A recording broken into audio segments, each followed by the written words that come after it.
Hi friend, এই দেখো আজকের বাড়ি থেকে এই সন্ধ্যাবেলা দেখেছো আমরা এক গামলি ম্যাগি করেছি। এই ম্যাগিটা এখন আমরা তিনজনে মিলে খাবো। তোমরা কি খেতে চাও? এই দেখো ম্যাগিটা কিন্তু অসাধারণ লাগে, বেশি ঝোল করিনি। এখন আমরা খাবো ওটা। এই দেখো এখন আমাদের তিনটে ভাগে ভাগ করা হয়ে গেছে। এইটাতে কে খাবে জানো তো? এটাতে আমার বোন খাবে, এইটা হচ্ছে কি আমার, এটা আমার মেয়ে খাবে। দিয়েছে তো, দেখো কতটা দিয়েছে। ও এবারে যতটা খাবে খাবে, মা খাবে। তো এখন আমরা ম্যাগিটা খাবো টেস্টি টেস্টি করে। প্লিজ তোমরা যদি খেতে চাও প্লিজ এসো। আর বন্ধুরা প্লিজ তোমরা আমার চ্যানেলটাকে সাবস্ক্রাইব করো, আমার সঙ্গে থাকবে। নাহলে আমি ভিডিও না করতে না উৎসাহ পাচ্ছি না, তোমরা আমার চ্যানেলটাকে সাবস্ক্রাইব করছো না বলে।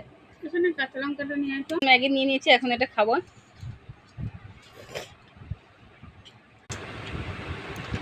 গরম গরম খেতে পারছি না, মুখে